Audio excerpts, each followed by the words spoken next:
taking a critical look at the gaming news of the week. This is Augmented Reality, Presented by the Triple S League.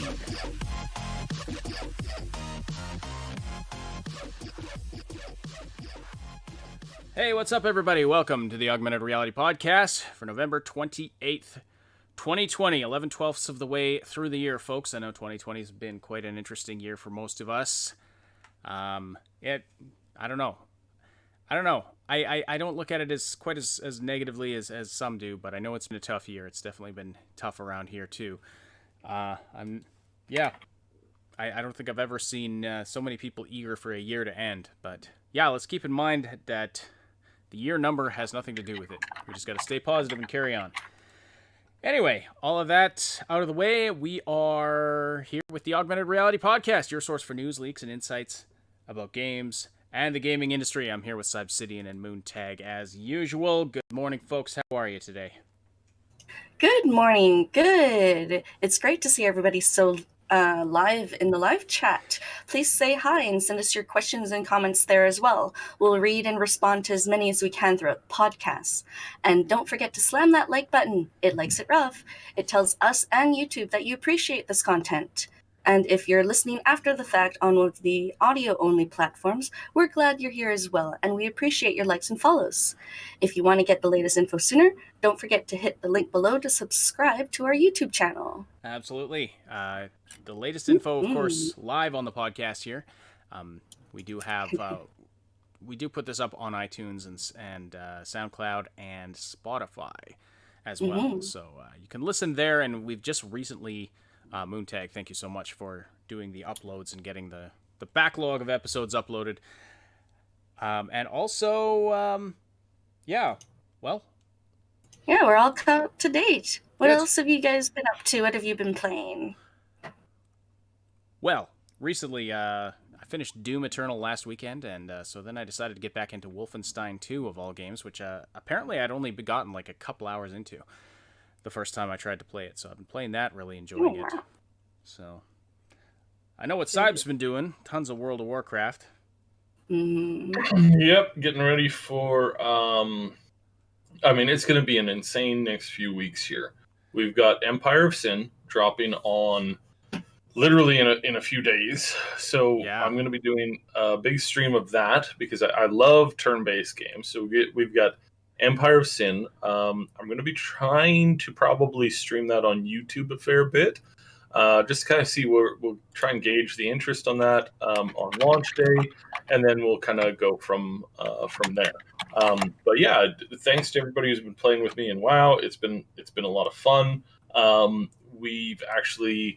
actually been doing some thinking. We've got some feedback, so we're going to be doing some slight tweaks to the show here and to some other stuff. So one of the things that we're going to be doing here is we're going to be trying to do a little bit more segmented stuff. So we're going to try. So let us know how you feel about the podcast, please. And thank you, especially on Discord. It's really, really helpful. We want to be tweaking it ever so slightly, giving it a little bit more structure so that we can kind of have a little bit more of a of a more normal setting instead of it being too chaotic and too sometimes a little too rambly. When it gets too chaotic, it's a little rambly. So what we're going to try to do is we're going to try to structure it a little bit more and have some actual corners for the show to hit. So we're going to try to do that, and then of course we're going to be trying to do some more edited content. One of the things that we're going to be doing is I'm going to be doing How to Save a Soul series, where we haven't settled on the name yet, but we're going to be doing a new series.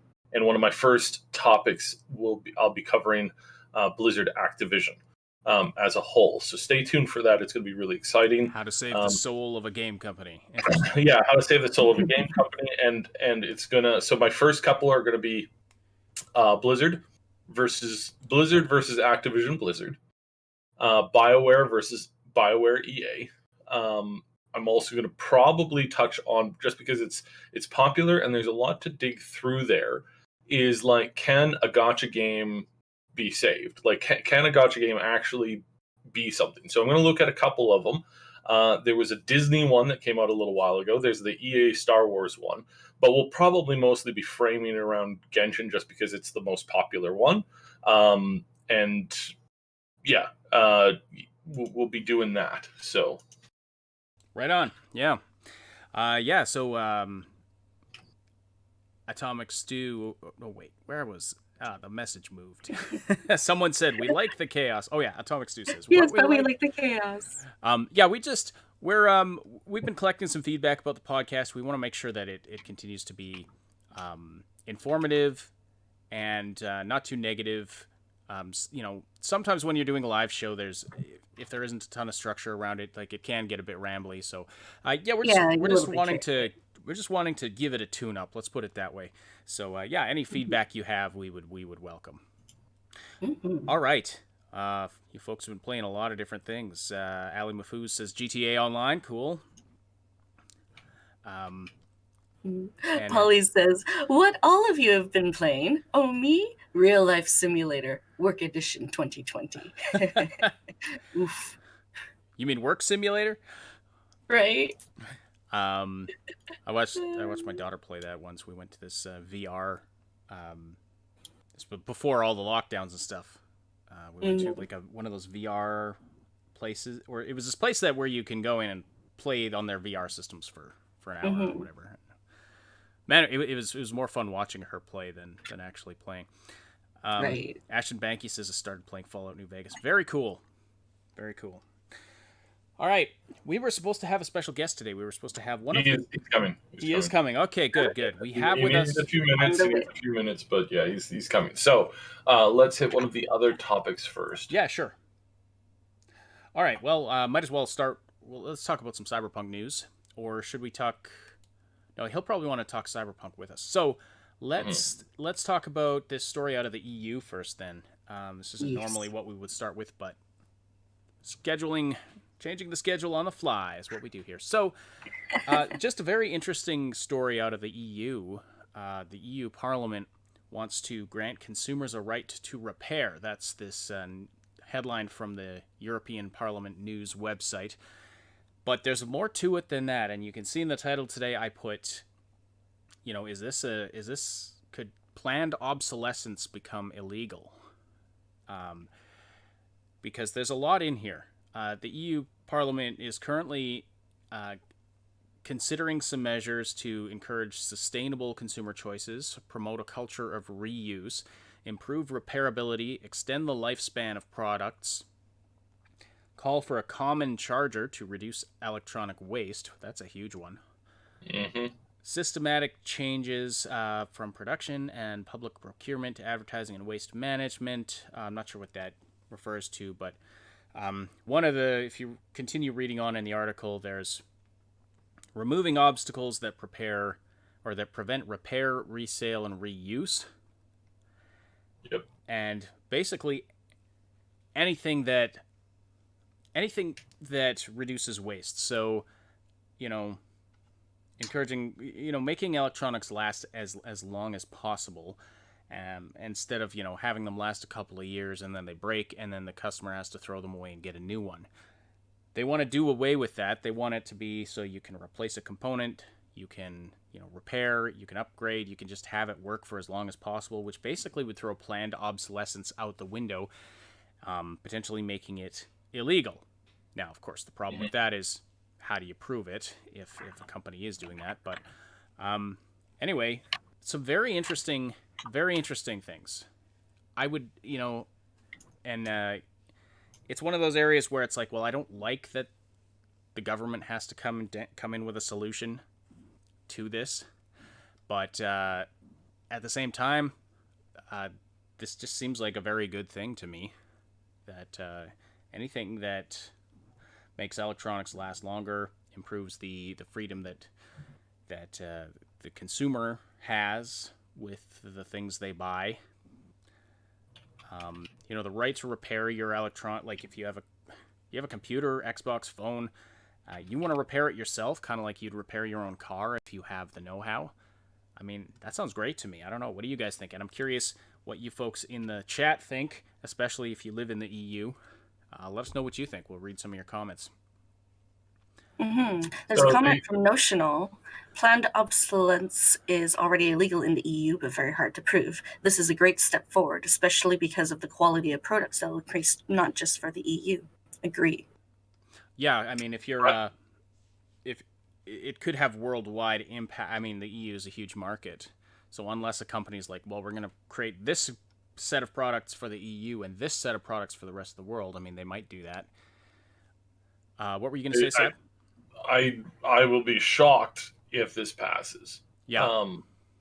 Just because it's I mean, you're talking about like the main reason that people change phones is because their old phone gets slow. Followed closely by they want a new one. They just want the new product. If you can make a phone last for as long as you can, then I mean, we're looking at potentially, a lot of people not changing out their devices. Period. So like there's certain people like YouTube, like older people typically, once they get used to a device, as long as that device still works, they're going to use that device. Right now they can't because and I mean, Apple has been caught with this where they will send out an update that once the new phone comes out that basically destroys the old phones and makes them, it doesn't destroy them, but it makes them very, very, very, very, very bad. So it's it's very, very, very, very frustrating to kind of sit here and look at this, knowing that I'm sure a whole bunch of companies will try to stand against this because everything from dishwashers to parts on vehicles, a lot of them have a planned obsolescence date so that the company can continue to make more money. And it's very concerning because instead of like branching out and diversifying, which is what they should be doing to begin with, and creating things to last, we have this garbage culture where two entire, I think it's getting closer to three now, three entire sizes of Texas of plastic garbage is floating in one of the oceans. It's absolutely mental that people aren't more concerned about this, that we're getting products that are designed to, I mean, have you ever used a product? I know with shavers, this is like with shaving blades and razors and stuff like that. This is one of my biggest frustrations is that I'll go to use the shaver and it literally breaks in half. Have you ever had that happen, fellas? And I'm sure.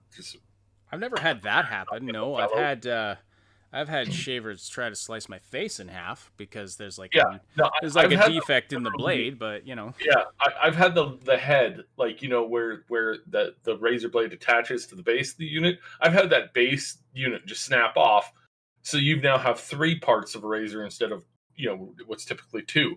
And it's just like looking at it going, wow, I bought this like 3 months ago and it literally just snapped. Like it's unbelievable. But stuff like that is one of the biggest issues.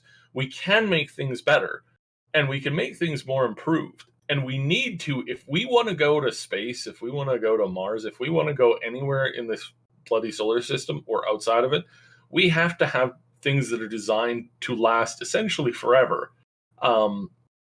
And be the best that they can be, and right now we don't really have that. We've got a bunch of garbage products that are essentially just designed to fall apart as quickly as possible.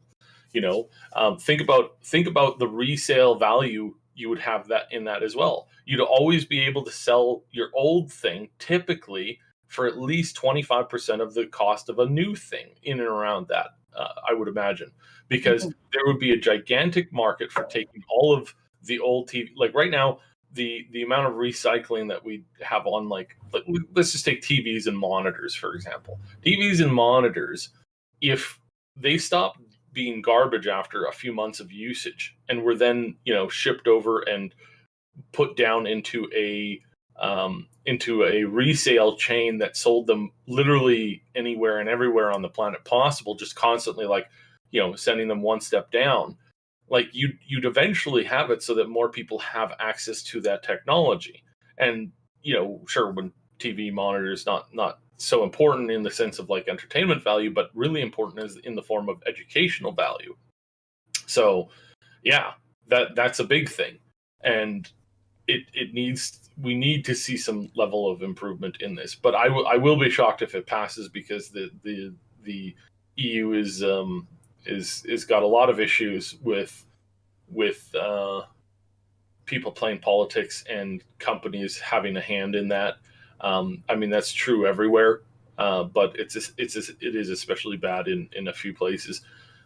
So I'll be surprised if this kind of stuff does manage to get through, but I certainly applaud it, because the right to repair, the right to have things not be planned to become obsolete is disgusting. I think I've mentioned on the show before that my grandmother had a refrigerator that was older than my father, that was still running perfectly fine, and once they had to replace the belt on it. Also consumed very low electricity. So it's just like, wow, why is this something that we can't get everywhere, you know? Right. Yeah, that's a very good point. Go ahead, Moontag. You guys hear me? Oh yeah, no, I believe it's mind-boggling. Wonderful. I believe our guest is in the chat now. We have Welcome. We've got Deviant with us guys. now. Thanks for joining. Yeah, apologies about the late start here. It's fine. Yeah. So this is. Do you wanna introduce yourself? Yeah, sure. I go as Deviant on Reddit, and I'm also on Twitter. I am the creator of NightCityio, which is a very in-depth project on trying to map Cyberpunk 2077. And it's very neat. And I'm going to bring it up on the screen when we are discussing it in a few minutes here. So well, welcome, and glad to have you with us. Yeah, we're guys, just discussing. Not sure if you heard there. We're just discussing this potential, these initiatives, these legal initiatives in the EU, to give the customer the right to repair. Wanted to read some of the comments here from our live chat. Do you have those queued up, Moon, or do you want me to? No. I just have the one here from Polly's. Thank you so much for the super chat. Companies like Apple and Tesla, after hearing about the new law in EU, asterisk, starts to screech in corporate greed while throwing cash at politicians nonstop, close asterisk. Yeah, pretty much, yeah. This and I mean, speaking of Cyberpunk, we have a situation here where we have now politicians at odds with these mega corporations that produce this technology. And that could be an interesting problem. Are we actually headed toward a cyberpunk future? Well, I mean, when you look at situations like this, it starts to feel like it, because these companies, they have a ton of power, these corporations. And it makes me wonder sometimes, because they have more gross value than entire countries in the world, and just way too much power. It's kind of crazy. Cross Raven says big tech companies like Apple, Tesla, etc. are basically halting this movement in the U.S. I mean, very true. Like Cyb was saying, they play politics. And Polly's responds to Cross saying, same in Norway. Kikas TG says, I still use my mechanical keyboard from 1994. No Windows keys. Well, there you go. That's kind of me. Like, I tend to hang on to technology. Like, if it still works, I tend to just keep using it. So I just recently upgraded from my 5-6-year-old phone, because it literally, I broke the charging port on it. That's why that's why I had to get a new one. But it was starting to not run very well. But yeah, I heard you guys talking about planned obsolescence, and it is a sad truth in today's world. And I feel it's not everywhere, but it is something that allows them to continue making products and will continue to be purchasing. And it's just it's really infuriating. Well, it's interesting in the world of cyberpunk right now. You kind of have this interesting thing where everything is designed fairly similarly in the sense like, garbage most items are garbage and it's designed to be this way, and you go from one to the other to the other. But because Mike Pondsmith has created this world where there's a constant reshuffling, so to speak, of the technological direction and progress, where it's constantly like set back. Otherwise, because he said before, if you have a cyberpunk universe and you put too much tech into it, then all you have is Star Trek. And so he wants to make sure that we have this constant level of cyberpunk. So he has to reset the world by constantly like adding in things that force technology backwards. But what you have in the world is you have this scenario where there's these mega cities that have these mega dumps where all of the people are throwing out all their useless garbage because it's become obsolete.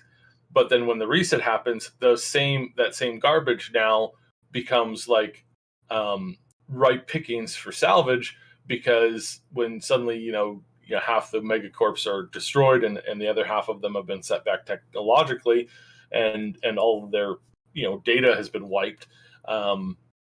They've got to start rebuilding, and a lot of that old stuff becomes reusable. And it's literally like watching somebody like throw something out and then like 10 years later coming back around to it going, oh wow, look at this is so cool, I can't believe I found this, I'm so lucky. Whereas 10 years ago they just chucked it out like they didn't care.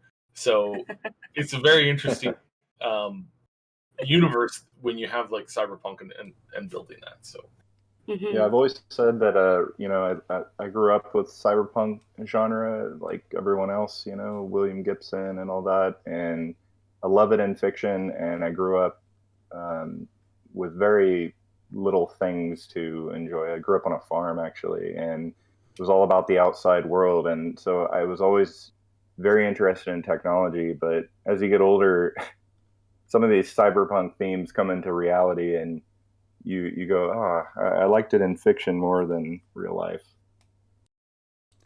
Yeah, absolutely. As with most dystopias, I think that's the case. Yeah, no, my experience of science fiction is more so in books, because I grew up reading a lot of science fiction, and I love how it explores, like I've said before, like the ideas and the ethics, and like it is definitely surreal to see it coming to life. Yeah, and different.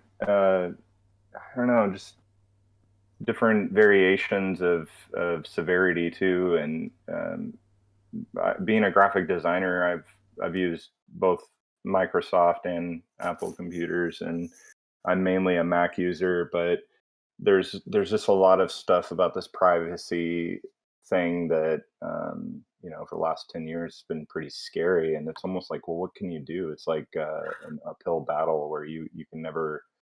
You might be able to win little battles, but you can't win the war, or they give you the illusion that you're winning, and you're not really heading towards real progress. And it's always been something I've kind of been interested in. And as a computer user, it's hard to kind of it's hard to get away with. You can only put so many ad blockers on a browser, Right. Right. Thank you to Ventusgate for the super chat. Don't you find it ironic the character you play it as named V, like V for vaccine, and the Vax is going to possibly be released a day after Cyberpunk releases? Also, pharma and biotech is teaming up for the Vax. Are you ready for Vax? I think you might be reading a little bit into that. Nope. Illuminati confirmed. They were behind the Cyberpunk delay. Okay. Illuminati confirmed. They were behind. It was all connected. It's all coordinated. The pandemic, the Cyberpunk delay, all of it. The universe. I've got to throw some hot water on this because it appears and guys, I hate to say this, but there's a small chance that we might not get Cyberpunk at all, because there's currently a politician who is stouting that Poland needs to be invaded. So I'm not going to touch more on that. I'll let you guys do some Google searches on that itself. But yeah, apparently they're a tyrannical authoritarian regime, and they need to be stopped. I remember hearing the same thing from another politician, like, I don't know, like 80 some odd years ago or something like that. But yeah, no, it's quite strange, guys. So hold on to your hats. Things are going to get spicy and very, very interesting. So yeah. Yes, we have another super chat from Polly's. Thank you. BMW already wants customers to pay a subscription fee to use features the car already has installed, like a heated steering wheel or adaptive cruise control. Can't wait to pay subscription fees to get inside my own home. Oh my goodness, we were talking about this. I can picture that. We were talking about this in one of the voice when I was hanging out in the voice room on the Discord a few days ago. We were talking about this as like a joke. Mm-hmm. And of course, then it, of course, is stranger than fiction. I think it was already reality is stranger than fiction. It's crazy. Mm-hmm. All right, everybody. Yeah, thanks for the super chat, both of you guys. It's always very, very helpful and very supportive when we get those. Thank you guys so much. Thank you. Yeah, 80 years too late for that message. So no, it's come around again. That's the thing. Why do all these like crazy people hate Poland? I don't understand. It's like when I'm staying away from politics, but it's just I literally like I almost had to reset my brain and all the computer components, because like I literally like it literally like surged my brain when I first heard it. And I'm like, what? How? What? Like, don't people know that you're supposed to really, really get worried when, like, don't people know you're supposed to be worried when people start saying, hey, let's invade Poland? Like, oh my God. It's, I like so, Poland. Yeah, fun stuff. I like Poland. My grandfather was born in Poland, although he's not Polish. Oh, we have a lot of good Polish community members. That said, I want to also say that we did confirm just a few. It was just yesterday, actually, or it might have been the day before. Days are kind of bleeding all together, but 100% of interviewed Ukrainian health trainees, healthcare trainees have confirmed that listening to the Triple S League is indeed actually the best thing you can do for your health. So, yeah. There you go. You can't argue with science like that. Speaking of which, you are listening to the Augmented Reality Podcast. We're going to get into the Cyberpunk stuff right away, everybody. So thanks for bearing with us as we kind of had an on-the-fly order change to our topics here. But yeah, we do love seeing everybody so active in the live chat. And if you want to keep the conversation going after the live broadcast, we welcome you to join our Discord community. You can find the link in the description below. It's a place where you can chat with us and other Triple S League community members about all the things we love to talk about. And it's a place where you can stay up to date on everything we're doing here at the Triple S League, find people to game with, all of that good stuff. Cyberpunk Red's out now. Maybe you want to find some people to do a campaign with. Click the link below to join and be sure to say hi to us in the welcome channel. And another thing you can find down in the description is a link to our merch store. And just in time for Black Friday, we've got some discount codes for you. I believe Moontag is going to post those in the chat right away here. That's right. We got one for Black Friday and then one for Cyber Monday. But we have, now, you knew about the logo merch, but I don't know if you guys knew about some of the fantastic original artwork that Moontag has been creating for us that you can now get on various apparel and other items. We have, as you can see on your screen right now, if you're watching on YouTube, we have the Chompler shirt in the top left. If you have someone special in your life and you want to tell them, my love for you is like a brain parasite that's threatening to consume my soul, this is the perfect gift. It'll just, I mean, guaranteed first base at least. He'll wiggle his way into your heart. He'll worm his way into your heart. And then for those days when there's not enough coffee in the world and the label of adult feels like a suggestion, the This Is My Low-Level Alt apparel is perfect for you. It will assure the world that you're not actually as pathetic as you appear, but at the same time, not to expect much of you right at that moment. And then one of my favorites in the bottom left there, you see the running around the net Cyberpunk girl that Moontag came up with, plus the logo merch. So definitely check it out if you're looking for some gifts for Christmas. We wanted to, so we're creating merch that isn't just our logo on it, because we want you to be able to, have some general purpose stuff that's also unique and original. And this is original artwork created by Moontag, and she's got lots more coming if I know her. So. And yes, so if you're doing any shopping for Black Friday, Cyber Monday, please consider this, because it's this way you can actually get something that's cute and useful, and also support us at the same time. So that's super awesome, and we're super thankful for you guys who do that. Thanks also to Renston. Moon, you want to get that? Yes, thank you, Renston, for the super chat. Arasaka already has security and a bank. Pond Smith wrote this in the 90s. Welcome to the dark future. I'm getting cyber eyes. 100% Renston, 100%. Well, it is 2020, and if you're a Pond Smith Cyberpunk fan, then you know the significance of that. All right, let's get on to our discussion with our guest today, Devianaut. Thank you so much for joining us once again. Devianaut, as he mentioned earlier, he is the co-creator of NightCityio, which I'm actually going to bring up on the screen right now. But what this is a fully interactive online map of Night City, and you can see on the screen right now I am interacting with this thing live. It works very slick. The design is fantastic. When I first looked at this website, I was blown away. You can see in the top left here, NightCityio. That's the URL, and it is live right now. And what this is an interactive map of the game world, and it's going to contain all of the significant locations, regions, places where you can do things. You can see it's got all the regions on there right now. You can click different parts of it on and off. You can put a custom marker, like you can put a custom pin on the map, as I put right there. The scroll wheel on my mouse is starting to screw up, and I don't know what to do about it. So it's like half the time I scroll it goes in the wrong direction. But anyway, lots of clickable things. You can click on different locations and get a whole ton of info about them. Like, this is massive, and so I mean,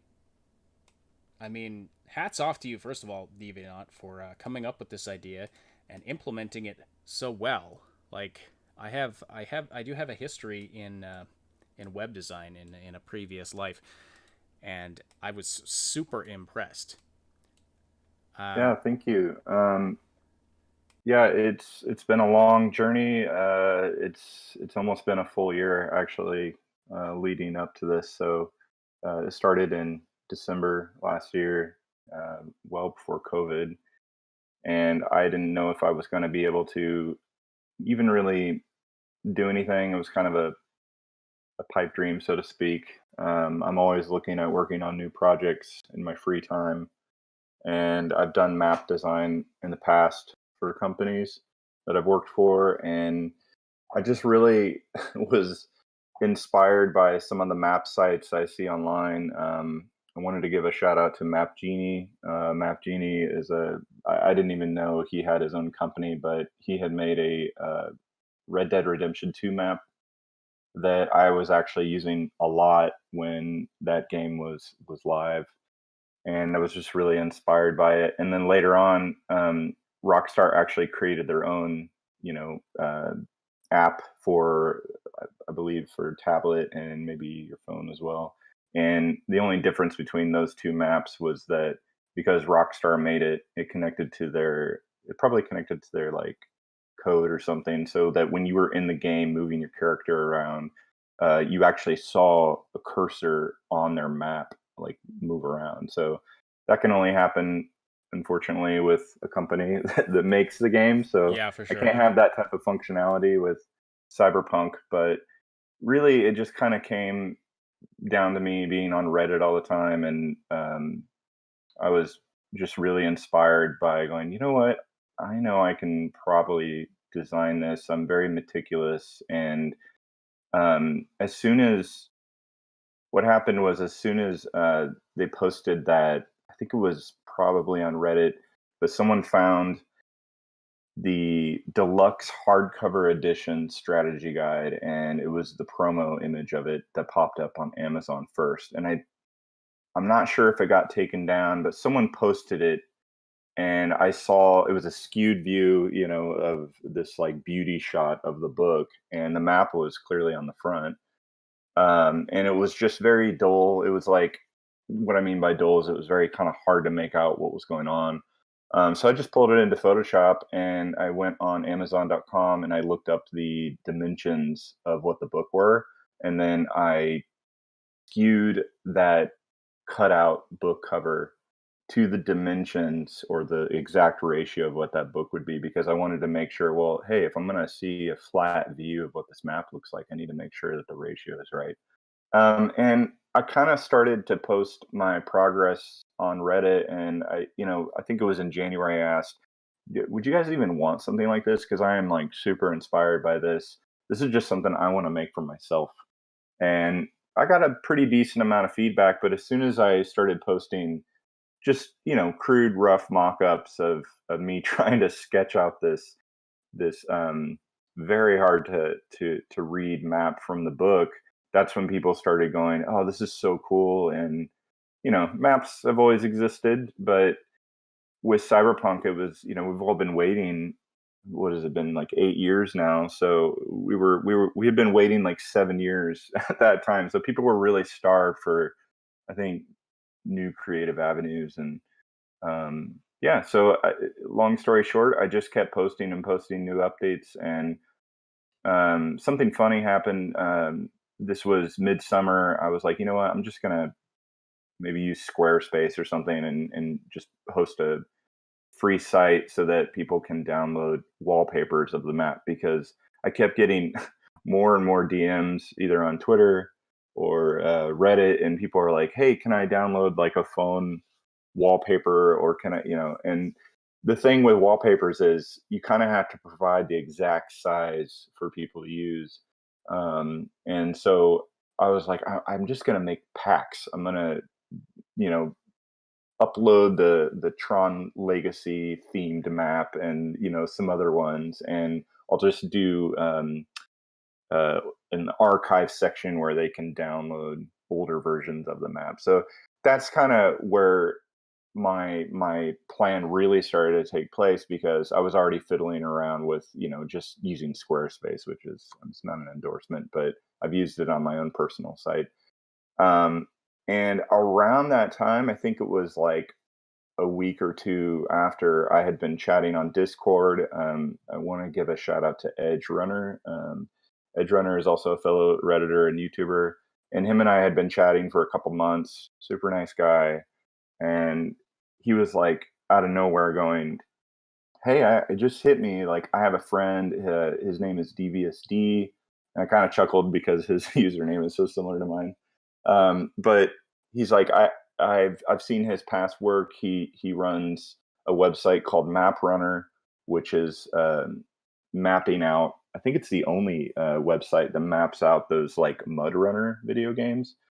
And I had kind of heard about those video games, so I was like, oh yeah, I kind of forgot about those. And I went and checked out his map, and so I got his username, started chatting with him, and literally within 10 minutes we hit it off. Like, it was so quick. And I kind of just told him up front. I said, "Hey, I just want to be clear. Like, this is a passion project, and believe me, if I was a wealthy person, I would love to pay everyone for their time. But I am doing this out of my own. Like, I'm doing this for myself first. Like, this is something that I think it would be a really great challenge to try to map everything out. And would you want to like join and, like, I don't know, try to build a website where people can click on?" So the rest, as they say, is history. I mean, we've been working on this for 2 months, and a lot of the mock-ups that I have, they don't make it to the final product, so to speak. But that's okay. It's really trying to figure out what works. We have like a huge challenge with trying to figure out something crazy, which is like the verticality of the buildings. I've had a lot of people discuss how are you going to lay a million of these pins down when you have a mega building that people live in, and there's like all these Easter eggs you have to find in the game, or you have to pick up items, and there's like 50 pins on this one building. And so we've kind of been talking about that. We've talked about doing some interior shots for the buildings as separate maps. This is a long term project. It's not something that we're just going to put out the first week of Cyberpunk 2077 and then be done with it. We just started, and I'm really happy to explore it with others. And if you guys have any questions, feel free to ask. Wow. Well, I mean, yeah, I have a lot of questions about features that you're potentially planning to add. But I mean, there's so much potential. We actually discussed it via chat a little bit yesterday. I see you've got some shout outs to some of the other creators in the Cyberpunk community, including us. Thank you so much for that. I love that you can change the colors here. I mean, the default red is my favorite, but it's been. I realized after we changed it to this, I was like, oh, it kind of looks like a watermelon color. We got this green and red going on, and look, I've had a couple compliments for the color schemes, and right away, I just want to be clear. Like, this is something that I wanted at the very beginning, because I started doing wireframe mockups, and I was, kind of thinking about like the Matrix that I grew up on when I was younger, and I'm like, I think it'd be really cool to have these like wireframe boxes, and you could change the color. And so that's why in the settings, when you change the color, there's different cyberpunk name call outs for different cyberpunk protagonists throughout literature and film.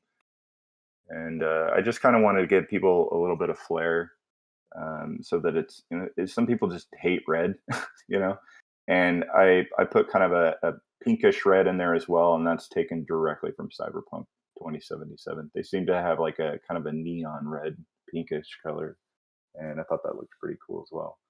And it is Night City, so I kind of wanted to make the map as it's super challenging. I think I've gone through maybe like 15 different color schemes now, but it took a long time to kind of get to this theme, because with a map, you have to have the information that is interactive. It has to be called out on top of the map, and the only way to do that is to make them neon or something that stands out from the background. And so I kind of, with my intentions, I was like, I think I need to make kind of a dark mode map, and that's kind of where I ended up. It might change. There's going to be a lot of stuff. We already have some new map changes that are going to be implemented here pretty soon.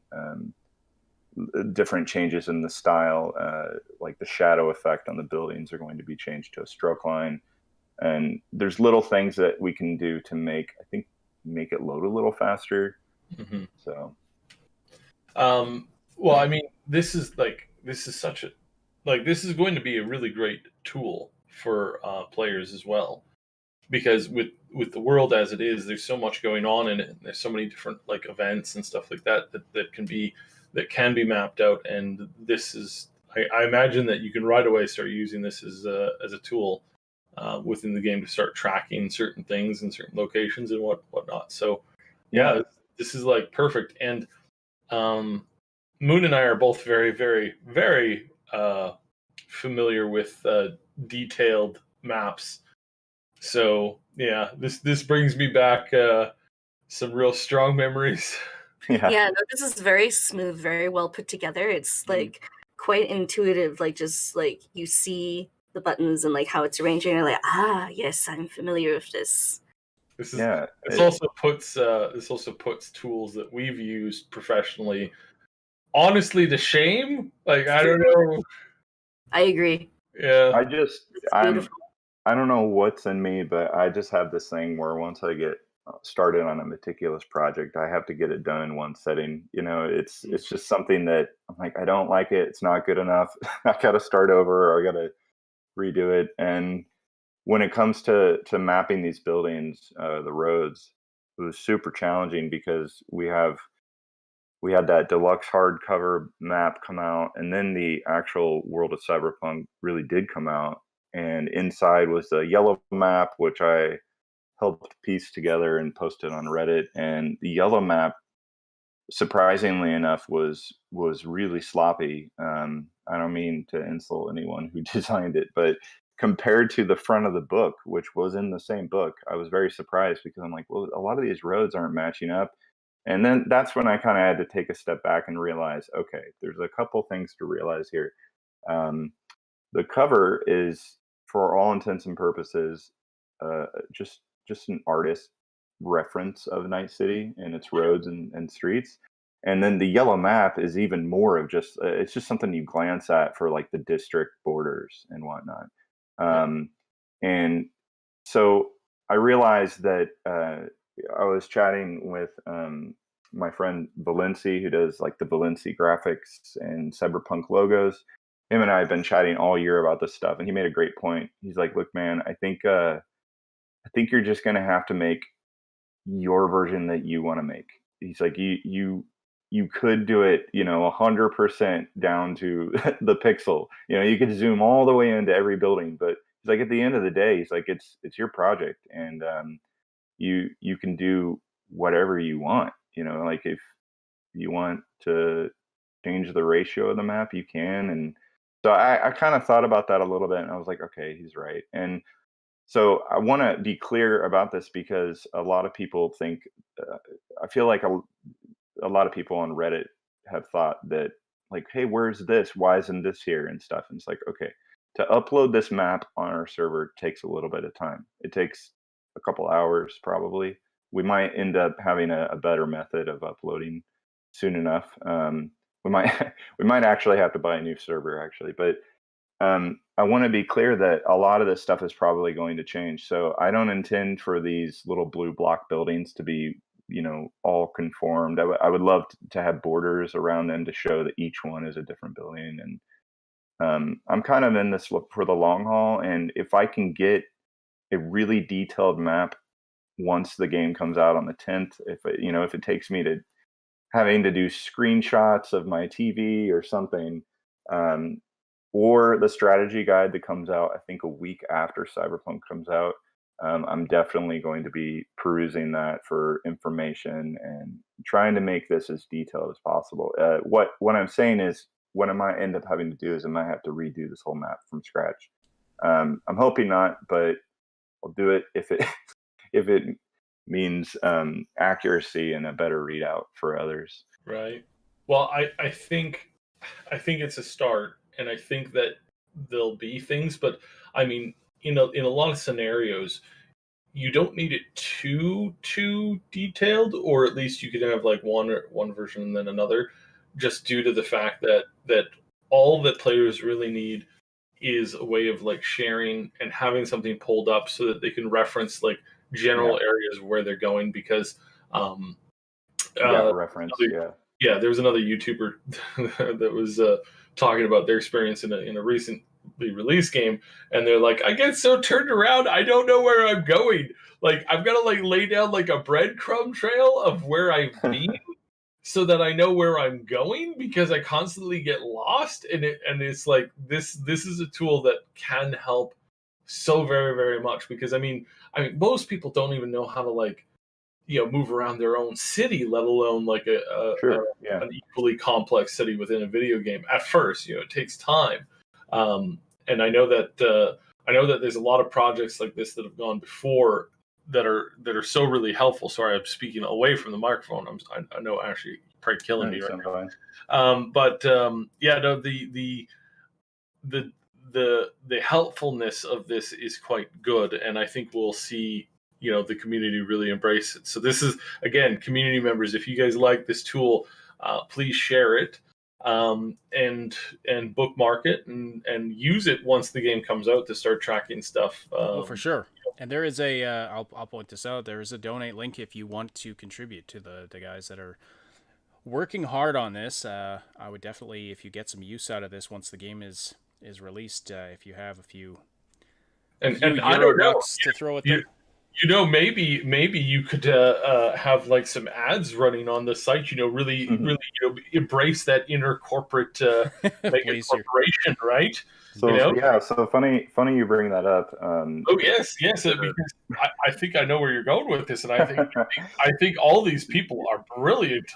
Yeah, the coder I work with, DVSD, he's wonderful, and he honestly is really wonderful. I've hardly known this guy for very long, and we just started chatting a lot, and he told me up front, he's like, "Yeah, we got to find a place to put an ad," and I just my I despise ads, but here we live in a world where we run on capitalism, and you got to be able to make money for something, and servers eventually do start costing money. The more people you have, the more bandwidth you're using, and so he's like, I have my own server, but it's gonna cost eventually. Like, we need to be able to put a little ad in the corner. So I try to make a little bit of room on our menu here, in that little black space on the bottom left. um, we are working on a new redesign of the site. We wanted to get this up as quick as possible. One of the core reasons was I'm on Reddit quite a bit, and there there was a lot of people talking about the embargo for articles written about 2077, and I realized, I'm like, oh, there's going to be a ton of people that are going to be leaving this subreddit, and they might not actually know that I've posted my website. And so we were chatting about it, and he's like, I think we need to hit 1.0, so to speak. We we're constantly talking about this map and software numbers, so we were like, we need to get 1.0 out so that people understand that they can go click around on it. And so I put a disclaimer up. I said, guys, this is really, really bare bones, but we do have a working model, and we're definitely going to be working towards this is the exciting part for me. We're working towards a new redesign, so we will have probably a header, so it'll be a more functional website where there will be different pages. Um, Eventually, we're going to have a registration and login area, and that might come before Cyberpunk 2077 releases on the 10th, or that might come after. We're not entirely sure. It's up to Devious to figure that out. But what that means is, um, so if you visit the site now and you're just clicking around on it, and you click like clouds right now, you click found, and the little pin kind of goes transparent, and then you close your browser and then you reopen it again, it'll not only remember that you hid that clouds pin, but it'll remember what theme you chose for your color. So all that runs on cookies. It's very basic. I think with a registration or registering to NightCityio, I think Devious has to come up with some sort of API that'll allow people to kind of save their settings and whatnot. I think it would be really cool to do a premium unlock, so if people do register, all the ads just go away on any of the pages. And then I was thinking for the ads that you could do like, thematically connected ads. Like, I know of this great community podcast and Triple S League, yeah. And well, just the community podcast, and then maybe I think all of us now have merch. I'm pretty sure we could wink wink hint hint. Wink wink. I was thinking what would be really great is we just take the Triple S League logo and we just put the entire watermark over the whole webpage, and like, that'd be super. We'll work something out. But yeah, let's talk about some of these features though that you mentioned. And there was also Simon in the chat was wondering about. Whoops, there's one. You can put a custom marker. I think I mentioned that before. And I've tried to be open about this online. I'm sorry, guys, if you're not on Twitter. Like with Reddit, I do a one and done it post, and then I'll reply in the comments. And then some people have asked me on Twitter right away, or DM'd me, and said, hey, why does this black pin keep popping up when I'm moving them around the map? That was Devious's idea, because we're going to have to come up with some sort of coordinate system. Right now, it kind of is a coordinate system. Other maps have an actual coordinate system where you can be like, hey, at this, stream of numbers times stream of numbers, I found this in the game. And so right now, yeah, if you just click once, a pin appears. If you click again somewhere else too. So if I click share here, it copies the URL, and I'll just paste it in the search bar so we can see it here. Let's see what comes up. So yeah, you've got the latitude and longitude. Yep. So I can share that with somebody and be like, hey, check out this point on the map. So if they post this into their browser, it just takes them to this exact point here. That exact point, yeah. And the challenge here is if and when we do have a new map up, I will be completing the map when the game comes out. So if you look in the Badlands, south of Pacifica, there's a giant black area of nothing. I wanted to be upfront about this because I've had a lot of questions about it. People keep saying, well, isn't there like a nomad area down there? And yes, there is. There's a road. There's a little like shanty town that you can visit, apparently, from the videos.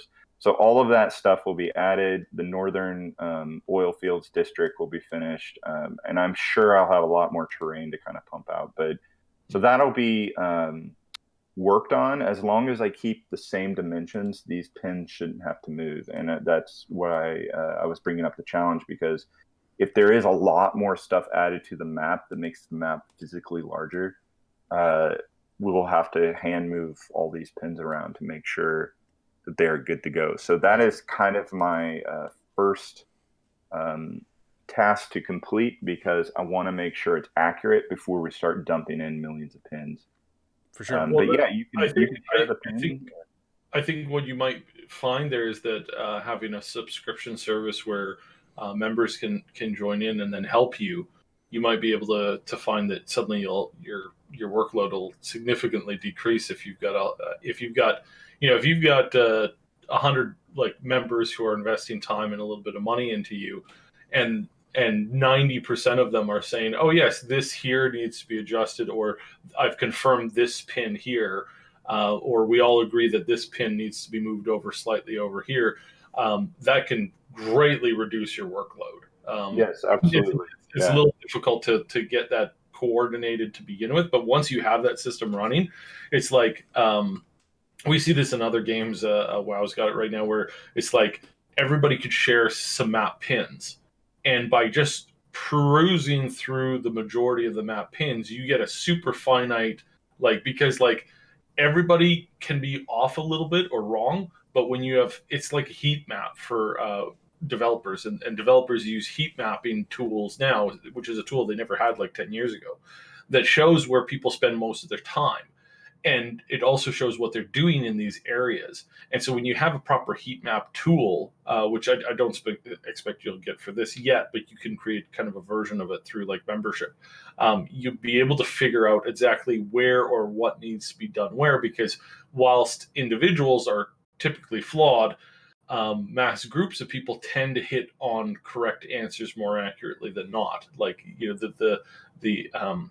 what was that game? It'd be like like they've always had that ask the audience thing, and the audience is like, I think the audience is right, like 80% or 60. It's like 80%. Are you referencing Who Wants to Be a Millionaire? Yeah. That's the one. Is that still a thing? Does that show still exist? I believe so. So yeah. So the Discord, I actually have a Discord that I've created, and we have a private invite only chat right now because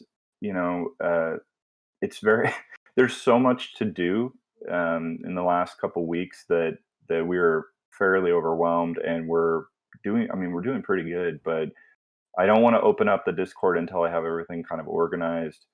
And so we might get the most dedicated location finders in our Discord. I'll definitely announce that if we make a decision on how exactly to do that. We've been trying to share locations for some of these pins, like clouds, for example, that nightclub you saw in the most recent Cyberpunk video. Right. Instead, I meant in a more like educational matter, not who killed Pink when Pink was in the Among Us is more deliberately trying to deceive people. If you're the no, I mean in general, like if you ask a group of audience, what's like a midway complex math problem, the average will typically have it correct or have it pretty darn near correct. Well, you even look at just look at how many game wikis there are online, and you can go to a wiki for pretty much any game and get accurate information about literally every aspect of the game, because the community working on it together. I mean, are there a few people? I mean, the number of people that want to intend. Yeah, but I think yeah, but you really do have something here, and so we're really excited to see where this goes and how this is going to grow, because this is really going to like help a lot of Cyberpunk players and a lot of people in finding their way around and being able to like do things that they want to do, because this is going to be important. Oh, I can totally see myself having this open on my second monitor, and then being like, oh, I need an upgrade, or I need this or that. Is there a location near me so I don't have to go all the way across town? We have as you can see, we have districts available. We originally had that in the menu turned on, and we made the decision to have districts be turned off when people first visit, because it's really overwhelming to have like all those lines. And we chose a highlight color for each matching sub-district. So the sub-districts are like downtown and Corporal Plaza are part of the same district. Yeah, that's right. And then on the left there, under zones, we'll also have an area called gangs, and that is not to be confused with gang hideouts. Gangs is going to be its own view, just like district view. So it'll be basically just heat maps. So it'll be the same exact design method here, and it'll get really crazy. I haven't seen any other mock-up of a map like this for Cyberpunk that has been able to solve it very well, and I don't think I'm going to be solving it very well. I think there's just going to be a lot of clutter. Like if you have a lot of overlapping transparent boxes, it's just going to look crazy. But that's why you can filter them on and off. The filtering is fantastic. You can see I can turn these things on and off. I don't think I think the written text there, right there where it says Japantown, that was originally supposed to be a floating block of text so that there would be buildings underneath. But on the top right of the website, you'll see a simple and detailed box. Yeah. And if you click simple, the words like Japantown, the district names all districts, disappear. sub-districts. There's different varying zoom levels for the website. So it starts at districts, and you zoom in one, and then it goes to districts and sub-districts, and then level 3 is sub-districts. So the challenge for me, once I start really mocking up this map, is the 4th level of zoom is going to show every single street view and alleyway. So it'll have all those names written everywhere, at least to the best of my ability. Oh, I didn't even notice this, but yeah, you're right. There's the district name. So zoomed out here, you see just the district names, and then you zoom in.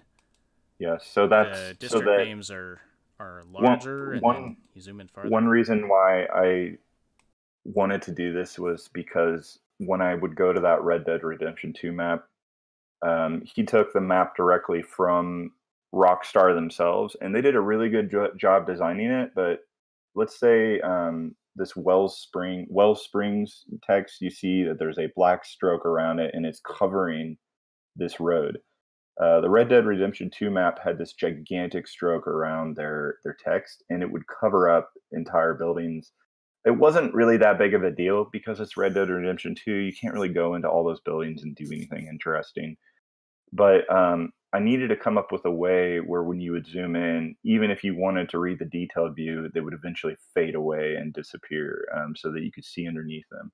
And so the point is to be able to give users an option, at least to the best of our ability. We were mocking up having this text be like a vector SVG file that would float above the map, but it's just really confusing when there's also pins.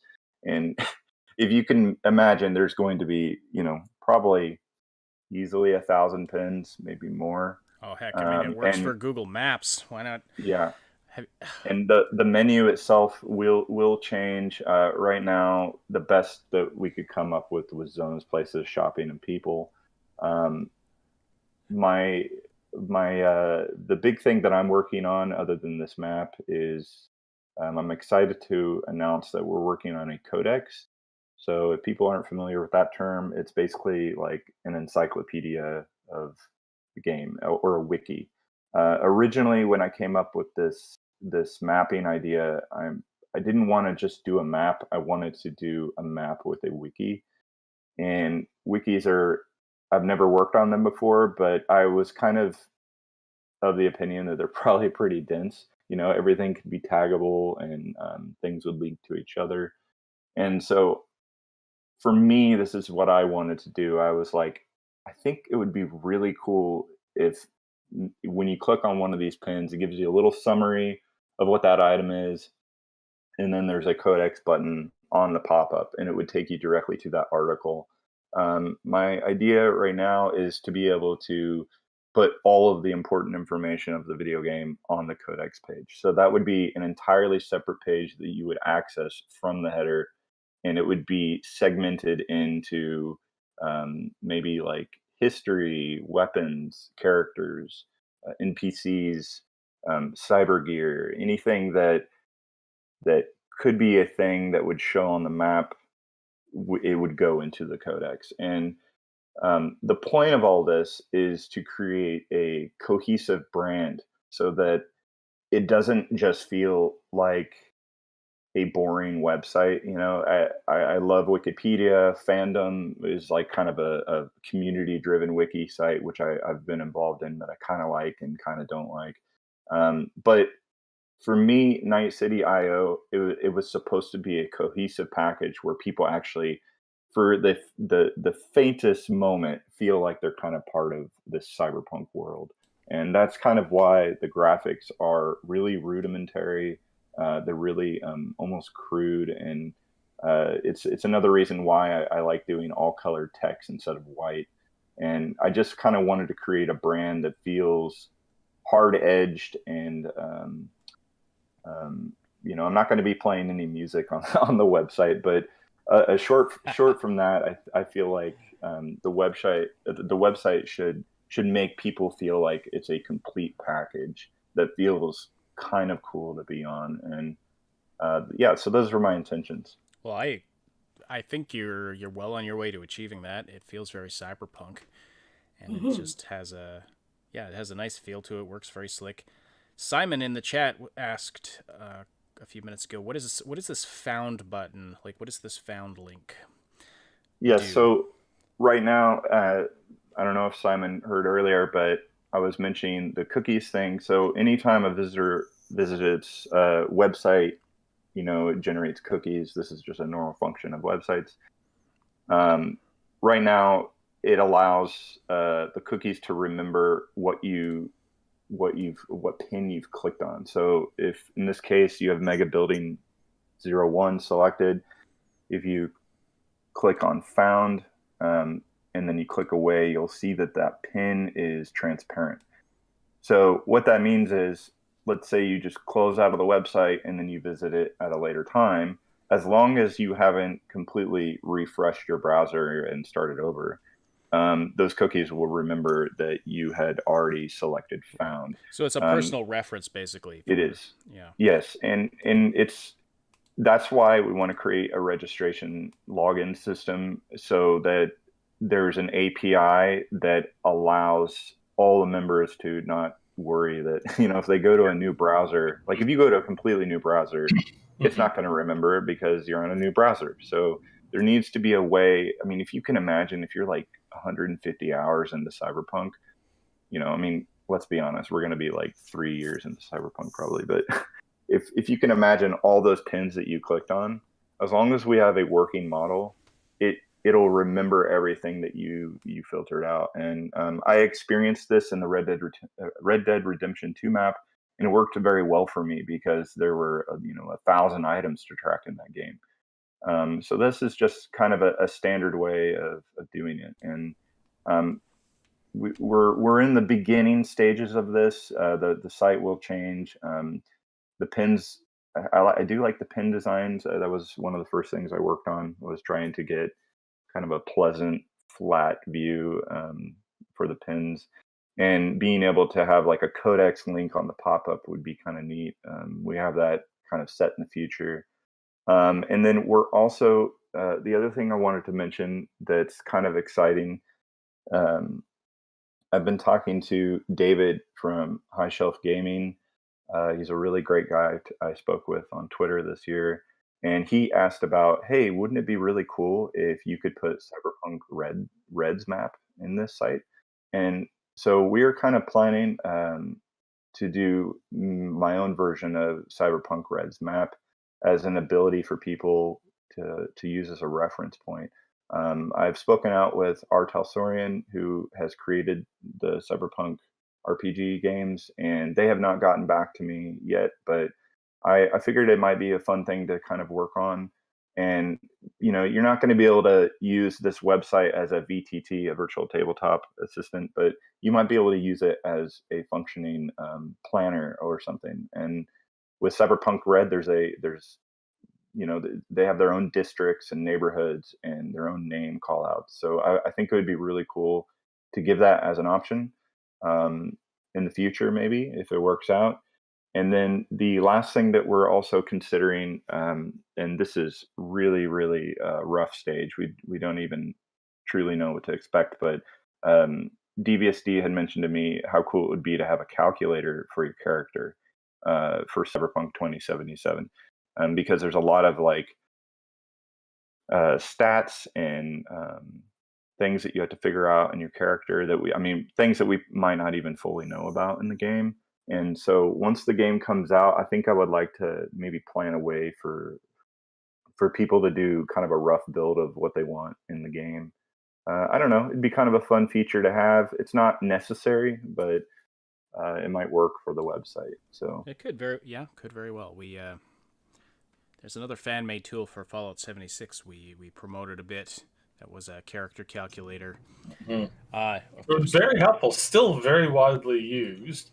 Yeah, I think I have a feeling that this game's going to be a little more popular.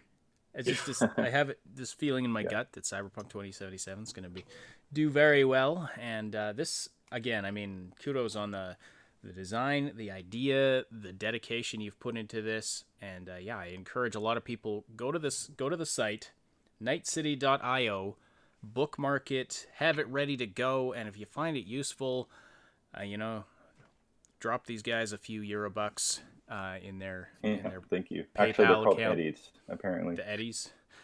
Yeah, toss them a few Eddies to their PayPal account. They put a lot of work, and it's a passion project. Like, you're not trying to make a living at this, but I mean, I would love to work on this full time. I mean, I already am working on this full time. I worked on this all throughout Thanksgiving week and barely ate, and it's just something I'm a little obsessed with because I did it for myself first. But my intentions are to give back to the community, and I think that as long as the site works, and if we can come up with a way that people start posting pin URLs to things they found in the game, if that's a function that we can come up with in the future, I would love to make it happen. Yeah, well, I see, because you can share your own, as it says I demoed earlier already.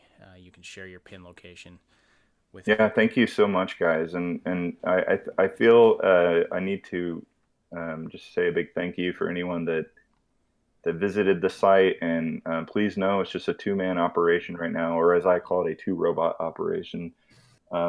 You can follow us on Twitter and Reddit for now. We might be able to come up with an open Discord, because I do love Discord, and it works really well for people. The social media links are on the website there at NightCityio. You can find all the info that you could possibly want right there on that website. So yeah, just go there, check it out, and I'm looking forward to using this to help out the gameplay. We love these kinds of things. We, like, here at Triple S League, from the beginning, we've been all about not only supporting indie game developers, but just people who are just active in the community, creating stuff for members of the gaming community, like mods and like things like this. So yeah, we love this. This is fantastic. Yeah, I'm glad people have enjoyed it. I've always been a giver, and it's just makes me super happy to be able to give back, because at the end of the day, all we have is each other. Yeah. You know? Kisuke says in the chat, when we stream the game and talk to each other, being able to share locations easily is a huge help. Absolutely. Yeah, thank you so much. Gaming Tonight says, I bookmarked the map and will make a donation. Awesome. Oh, wow. Okay. I'm glad. Yeah, I'm glad we could promote this a bit. So, yeah, it'll help our server run, and as long as people remember that we're a small operation, and we might grow in the future, but I just really want to create something that's quality for people that works. And as long as we're having fun exploring Night City, the game, with maybe this map, I hope the best for the future. All right, couple more Cyberpunk topics before we wrap up the show.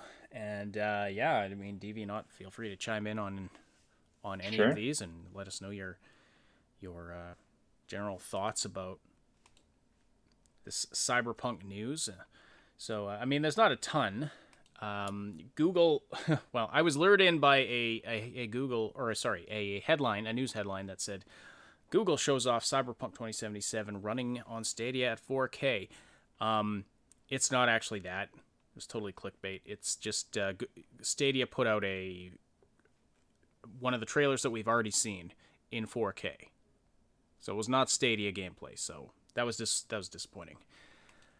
Not that, people are devastated that they're not seeing Stadia gameplay, but, anyway, just thought. Lies! I have a question. I have a question for you guys. Do you, with the frequency of cancellation that Google happens to do, they always come up with like 20 products and 5 of them are amazing, and then they cancel those 5. I feel like, do you guys think that Stadia will stand the test of time, or no? Do you think it'll lead to something way better by a completely different company? Well, I think like other tools and other companies have been doing the streaming thing a lot better. And the problem with Stadia is that they marketed it to the wrong people. Instead of marketing to people who don't have a big budget and who have bad internet, they marketed it to people who have an enormous amount of money and have amazingly good internet, who also, which they didn't understand, and I don't know what analyst was doing the work for them this day, but clearly either their work was ignored or they were completely high or stupid. But people who are gamers, who have a large amount of disposable income, they already have every gaming device they could possibly want. Like, they already have one or multiple consoles of each brand. Like, good God, I went to... I was talking to the guy recently, and he's like, yeah, I've got 3 Nintendo Switches for my kids. 3 of them. Each kid had their own Switch. Each of them also had their own console of both the PlayStation and the Xbox, and they also all had their own computers. Oh my God! At what point do you think that that's the person who's going to say, "Oh, gee, you know what? I need to make sure that we can stream our video games." Like that guy, I said, "Well, what do you think about Stadia?" It's absolutely pointless for me. Why would we want it? We already have everything we need on the go. Like, yeah. So I mean, sure, there's a subset of people within that group who literally will buy absolutely everything just because they can. But not like, that's not the norm. Like, that is a very small subset, and that's why we have collectors and people who go overboard on like action figures and everything from action figures to Cabbage Patch dolls. But it's like that is a very small subset, and so here you had them advertising it. So the concept is good, and it has already been picked up by other companies that have been doing a good job on it. But just it's sort of like the Roku, really it's just this little stick that you just plug in and you're good to go. So it's a little bit like that, and that's where it'll have its audience is people who are trying to save a few bucks, but by making you buy the device and then buy the service, and then having a subscription service on top of forcing you to buy the games, like most people are just going to, they're going to save up for the consoles, because consoles not actually that expensive. Well, unless you're buying it from a scalper. Yeah, it feels like a world of subscription after subscription after subscription. Yeah, and everybody is chasing that. And I was just having this conversation with somebody else in the industry. We were talking about whether or not we would have subscription services. Where's the cap out on that? Where's the cap out on, like, we're talking about, like, there's a bunch of shows and stuff like that where people are desperate to get it, and like 80% of it is pirated. And he's like, well, where's the line? Like, at what point is it going to be easier and better to just put out your product with no DRM at all? You're not selling the show. You're selling it to a couple of people who can get it, but you're at the same time, you're also saying, look, I don't care if this ends up on a streaming site, because where I'm making my money is I'm making my money in the accessories, in the side orders, the popcorn and the drinks at the movie theater, so to speak, not the actual ticket. And that's where they're making their money. And at what point does that become the norm? And I think we're going to start seeing more and more of that. A lot of streaming services aren't doing well because they're chasing it too late. It's like EA. They built Origin after Steam had an amazing success, thinking that Origin will be successful. I mean, guys, we're not going to carry other people's games on there because that would be stupid. Who wants a game platform that has, all the games you want on it, when you could just have, 20 game platforms with just our game on it? I'm sure that would make people happy, because, especially when we charge them through the nose and force it to run all the time so that you can't even turn it off. Yeah. It's like, brilliant. You missed the train, buddy. You're late. You better just get on the existing system. Like, it took them, 10 years to figure that out? What a bunch of idiots. Right. Well, there's your side brand for the day. Sorry, go ahead, Moon. Oh, good. I just wanted to say thanks, Brotech, for the super chat. Good job there with the map. Cheers. Can't wait. Oh, yeah. Awesome. Yeah, thank you so much. All right. Excellent announcement for console players. If you're not upgrading to a PS5 or Xbox Series X right away, but are planning to at some point in the future, CD Projekt Red confirmed yesterday that if you begin your game on the PlayStation 4 or the Xbox One, you'll be able to carry over your saves to the next-gen console, if and when you pick that up. So you've got cross-saving. You've got backwards compatibility and cross-saves for those consoles. So that's excellent. That is excellent for all of you who play on the consoles. Plus, don't forget you're getting that free upgrade to the next-gen version. If when that releases sometime in, I believe it's coming next year. So they're doing a lot. They're doing a lot to just make this an excellent experience for everybody. One of the reasons we really like this company. And there's lots of opinions, news, potential spoilers going around the internet right now. We are not going to dive into spoilers, and so there's some aspects of this article that I'm about to quote from that are spoilerish. I'm going to skip those bits. So just anything that could be considered spoilers, anything about the characters or story, anything that happens to them. So this is going to be spoiler free, so no worries about that. But there is a PC Gamer put out an article called "There's Way More of The Witcher 3 in Cyberpunk 2077 Than You've Been Told." And just reading the headline, I thought they were talking about like Witcher 3 Easter eggs and stuff like that. That's not what they're talking about. They're talking about the game style, the design, the heart of it. Shocker. I mean, guys, I never once thought or dreamt that we would have a game produced by CDPR that would be similar to the last game that CDPR created in the style of its creation, with the generalized concepts of interesting characters and a unique world that has lively experiences in it. I never thought. I mean, guys, really, yeah. we're all floored here. That wow. I mean, I gotta give it to these guys. I thought gaming journalism was dead a long time ago, but this is just completely, absolutely blown my lid. Like I am shocked and appalled. Amazing, truly amazing. Mm-hmm. Well, it's very interesting because they say they were concerned about sort of the style of the game.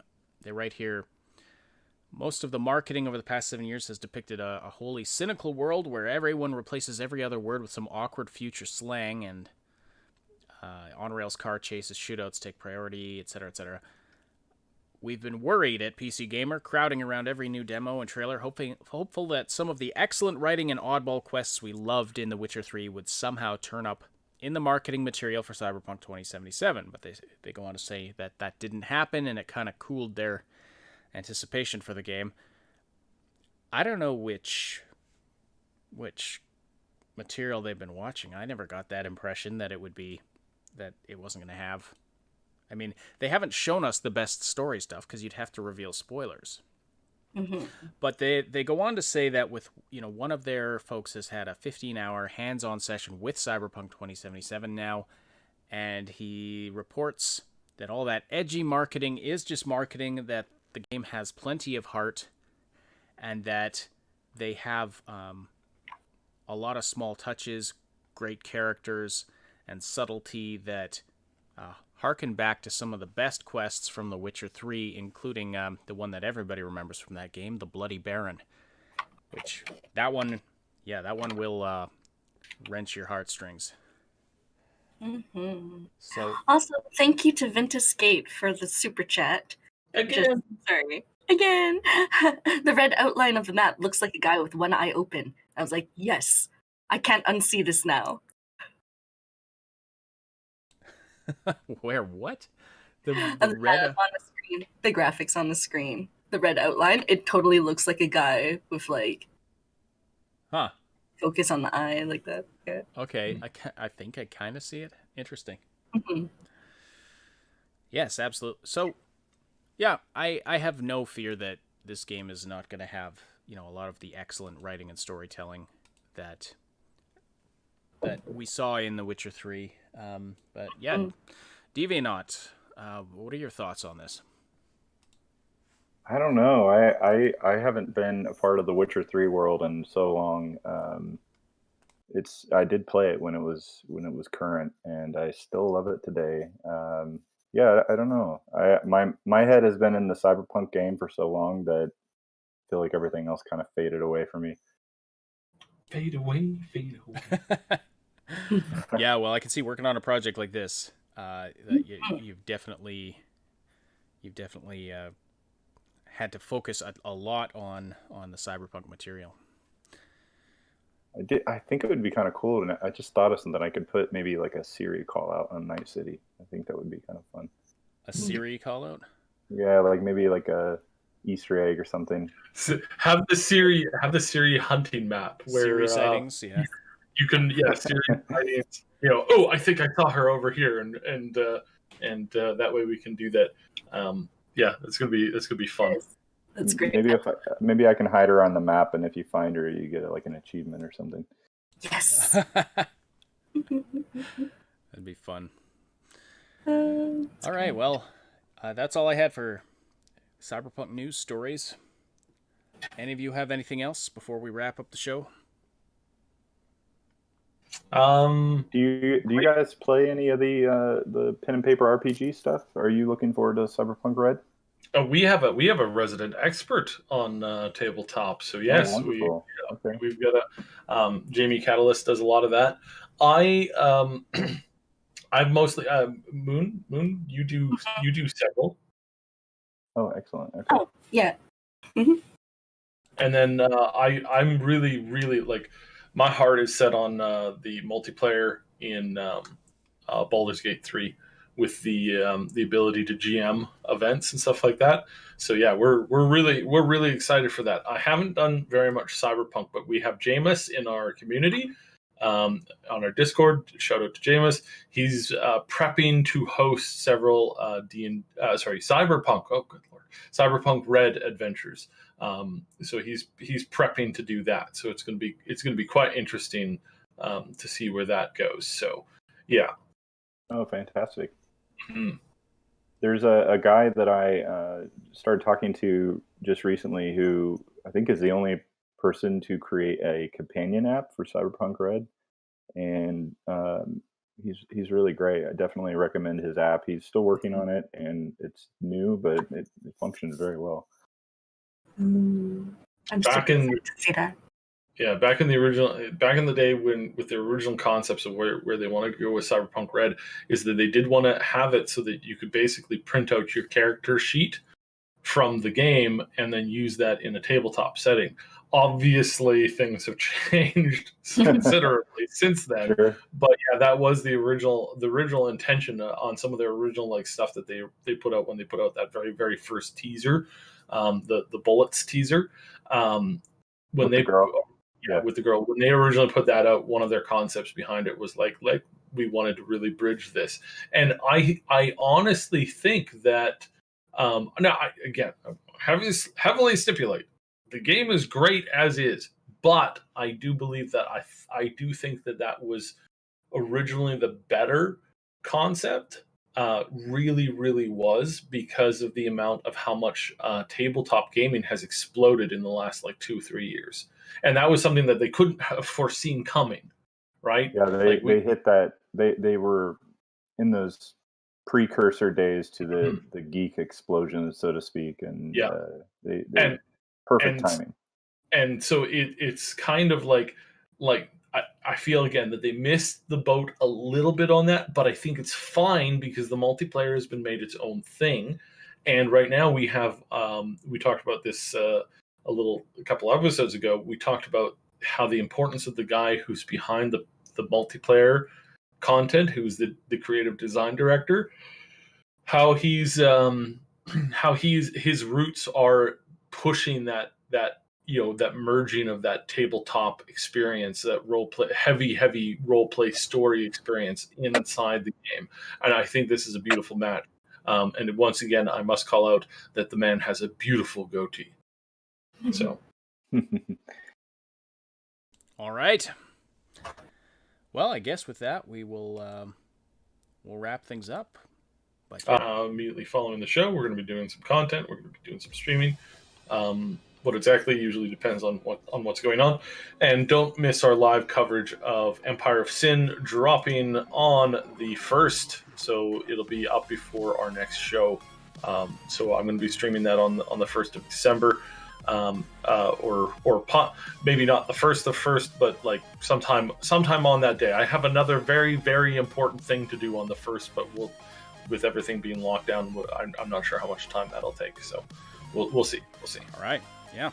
And don't forget, you can use, we have got some discount codes for the merch store this weekend. Check it out. Link is in the description. And this weekend you can use the code BFriday15 for 15% off.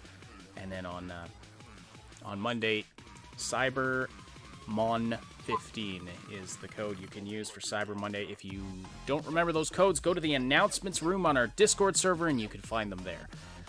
So definitely. Oh, I had one more thing I wanted to add, if you guys don't mind. Sure. Yeah, if you can. Quickly. I'm looking into doing maybe a giveaway for Cyberpunk 2077, maybe a week before the game is released. So we're trying to find a way to get some keys, and I think CD Projekt Red declined us because we're nobodies practically. But if you guys follow us on Twitter.